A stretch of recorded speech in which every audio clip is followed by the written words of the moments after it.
Big Priyanka, Big Priyanka, Big Priyanka, Big Priyanka, Big Priyanka, Big Priyanka, Big Priyanka, Big Priyanka. Hello friends, स्वागत है आप सभी का being Priyanka में। मैं हूँ प्रियंका। तो आज के वीडियो में हम बनाएंगे कॉर्न कटलेट, जो घर के बेसिक सामान से बन जाते हैं, बहुत कम समय में बनते हैं। बच्चों से लेकर बड़ों तक सभी को बहुत पसंद आते हैं।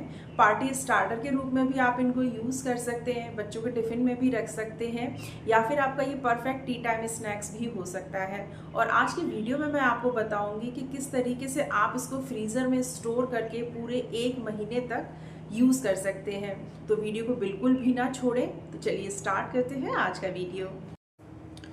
तो देखिएगा, यहाँ ये मैंने 2 भुट्टे लिए हुए हैं, फ्रेश हैं। अगर आपके पास फ्रेश नहीं है तो जो फ्रोज़न वाले स्वीट कॉर्न आते हैं, आप उनसे भी जो ये कॉर्न कटलेट है उनको बना सकते हैं। तो सबसे पहले हम क्या करेंगे कि इस तरीके का एक पीलर ले लेंगे, और उसके बाद जो हम अपना ये भुट्टा है, इसकी जो ऊपर वाली इस तरीके से लेयर को इस तरीके से पीलर से पील कर लेंगे। तो ये देखिएगा, जो भुट्टे थे उनको मैंने पीलर से इस तरीके से पील कर लिया, आप देख पा रहे होंगे। और ये देखिएगा, भुट्टे इस तरीके से हमारे पील होके, इनको हम अलग रख देंगे और इसको भी अभी हम एक साइड से रख देंगे। और यहाँ देखिएगा, मैंने कुछ ली हुई हैं सब्जियाँ, जिसमें मैंने 2 गाजर, 2 छोटे साइज़ की शिमला मिर्च ली हुई हैं, और ज़रा सा गोभी का पीस लिया हुआ है। इसको या तो आप एकदम से बारीक बारीक काट लें, नहीं तो जो कद्दूकस की, ये देखिएगा, जो सबसे मोटी वाली साइड होती है, इससे कद्दूकस कर लेंगे। तो मैं इनको कद्दूकस कर रही हूँ।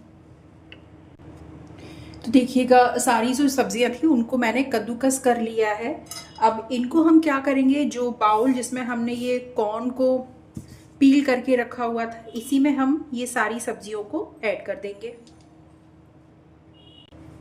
और अब इसी में हम डालेंगे, ये देखिएगा, मैंने लहसुन, अदरक और हरी मिर्च का एक पेस्ट बना लिया है दरदरा। इसको भी हम इसी में डाल देंगे, और इसी के साथ इसमें हम डाल देंगे ढेर सारा धनिया। और अब इसमें ऐड करेंगे कुछ मसाले। तो देखिएगा, मसाले में मैं सबसे पहले इसमें ऐड कर रही हूँ धनिया पाउडर। तो यहाँ पे मैं 1 चम्मच भर के धनिया पाउडर इसमें ऐड कर दूंगी। और इसी के साथ इसमें ऐड करेंगे हल्दी। तो यहाँ पे मैं आधा चम्मच हल्दी डाल रही हूँ। इसी के साथ इसमें डालेंगे लाल मिर्च पाउडर, तो आधा ही चम्मच लाल मिर्च पाउडर मैं डाल रही हूँ। आप अपने टेस्ट के अकॉर्डिंग मसाले कम या ज़्यादा कर सकते हैं। और इसी में मैं डाल रही हूँ गरम मसाला, तो गरम मसाला भी आधा चम्मच ले रही हूँ। और इसमें डालेंगे काला नमक, इससे टेस्ट बहुत अच्छा आता है, इसको भी मैं आधा चम्मच डाल रही हूँ। इसी के साथ इसमें डालेंगे भुना हुआ ज़ीरा पाउडर, इसको भी मैं आधा चम्मच ही डाल रही हूँ। और इसमें डालेंगे पिसी हुई खटाई, या फिर आमचूर पाउडर भी कहते हैं उसको भी हम आधा चम्मच डालेंगे, ये देखिएगा। और सबसे लास्ट में अब हम डालेंगे इसमें सिंपल नमक। तो देखिएगा, मैं जो सादा नमक है वो 1 चम्मच डाल रही हूँ। आप अपने टेस्ट के अकॉर्डिंग कम या ज़्यादा कर सकते हैं। अच्छा, इसमें सब्ज़ी आप अपने चॉइस के हिसाब से कोई भी कम, या इसमें और कोई सब्ज़ी आपको पसंद हो उसको बढ़ा सकते हैं। अब जो ये वाला सारा मिक्सचर है, इसको हम आपस में अच्छे से मिक्स कर लेंगे। तो देखिएगा, सारी सब्जी और मसालों को मैंने काफ़ी अच्छे से मिक्स कर दिया है। अब इसमें सबसे लास्ट में हम ऐड करेंगे बेसन। तो ये देखिएगा, मैं आधा कप बेसन ले रही हूँ, इसको हम इसी में ऐड कर देंगे।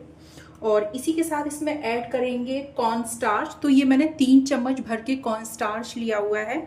आप कॉर्न स्टार्च की जगह कॉर्न फ्लावर को भी यूज़ कर सकते हैं, या फिर चावल के आटे को भी यूज़ कर सकते हैं। और अगर इनमें से कुछ भी नहीं हो तो आप इस स्टेप को स्किप भी कर सकते हैं।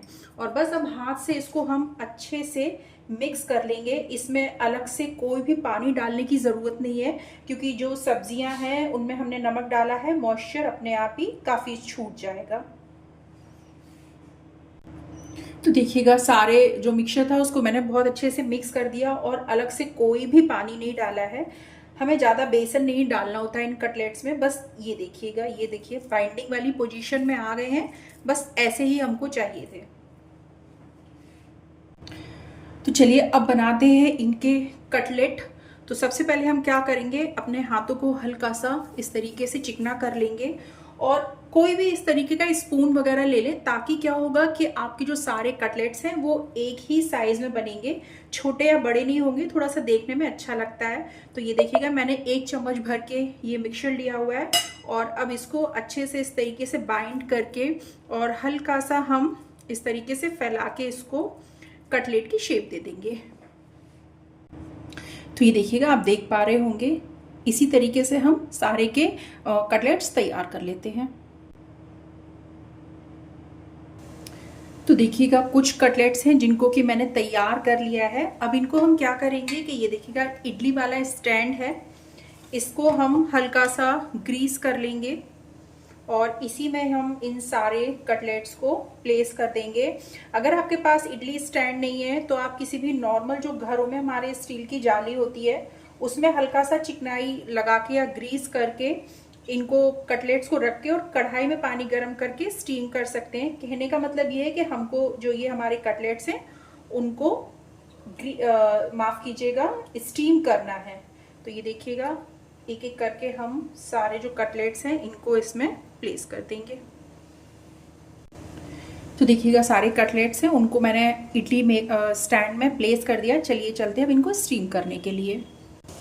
तो यहाँ देखिएगा मैंने इडली कुकर में पानी पहले ही चढ़ा दिया था, तकरीबन 2 ग्लास है। अब इसी के ऊपर हम ये जो अपनी इडली वाली प्लेट है इसको प्लेस कर देंगे और इसको ढक के करीब 12 से 15 मिनट के लिए स्टीम हो जाने देंगे। तो देखिएगा करीब 13 मिनट हो चुके हैं। हम एक बार इनको खोल के देख लेते हैं। ये देखिएगा देखने में लग रहा है कि काफ़ी अच्छे से स्टीम हो चुके हैं। ये देखिएगा आराम से ये जा रहा है चाकू इसमें और ये देखिएगा क्लियर आ रहा है। इसका मतलब ये है कि ये स्टीम हो चुके हैं। इनको हम अलग रख देंगे ठंडा होने के लिए और दूसरा वाला जो बैच है उसको स्टीम होने के लिए रख देंगे। तो देखिएगा जो स्टीम किए हुए हमारे कटलेट्स थे वो पूरी तरीके से ठंडे हो चुके हैं और ये देखिएगा आराम से प्लेट से निकल रहे हैं। बस इनको हम अब अलग कर लेंगे और इनको अब चलेंगे हम फ्राई करने के प्रोसेस में। तो ये जो स्टीम वाला प्रोसेस है वो देखिए बहुत ज़रूरी है, क्योंकि स्टीम प्रोसेस से एक तो ये रहेगा कि जब आप इनको शैलो फ्राई करेंगे तो बहुत ज़्यादा तेल या रिफाइंड नहीं लगेगा, बहुत कम उसमें ये सिक जाएंगे। और दूसरी चीज़ है कि अब आप इनको आराम से स्टोर करके रख सकते हैं। तो जैसे अब ये ठंडे हो गए हैं, आप इनको किसी भी एयर टाइट डब्बे में रख कर फ्रिज में अगर रखते हैं तो 1 हफ्ते के लिए कंज्यूम कर सकते हैं और अगर फ्रीज़र में रखते हैं तो 1 हफ्ते तक आप इनको कंज्यूम कर सकते हैं। बस फ्रीज़र या फ्रिज में से निकालिए, थोड़ा सा नॉर्मल होने दीजिए और इनको शैलो फ्राई कर लें। चलिए अब चलते हैं इनको हम फ्राई करने के प्रोसेस में। तो यहाँ देखिएगा यहाँ मैंने एक फ्राइंग पैन लिया हुआ है और इसमें मैंने रिफाइंड लिया हुआ है। इसको मैंने गरम कर लिया है। याद रखिएगा फ्लेम फुल नहीं चाहिए, स्लो और मीडियम के बीच में चाहिए। तो अब ये हल्का सा गर्म हो चुका है।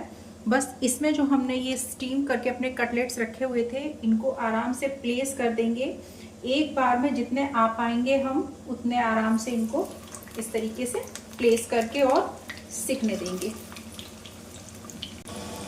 तो देखिएगा करीब सिकते सिकते एक साइड से इनको 2.5 से 3 मिनट हो चुका है। अब चलिए इनकी हम एक बार साइड चेंज करके देख लेते हैं। ये देखिएगा क्या बढ़िया कलर आया हुआ है, क्या बढ़िया तरीके से ये सिके हुए हैं।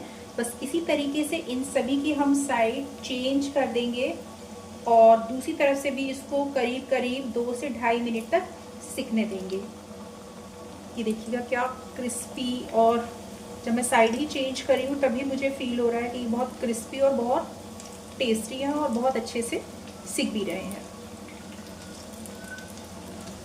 तो देखिएगा करीब 2-2.5 मिनट हो चुके हैं। एक बार इनको हम फिर से पलट के देख लेते हैं कि ये दूसरी तरफ से भी सही से सिके हैं या नहीं।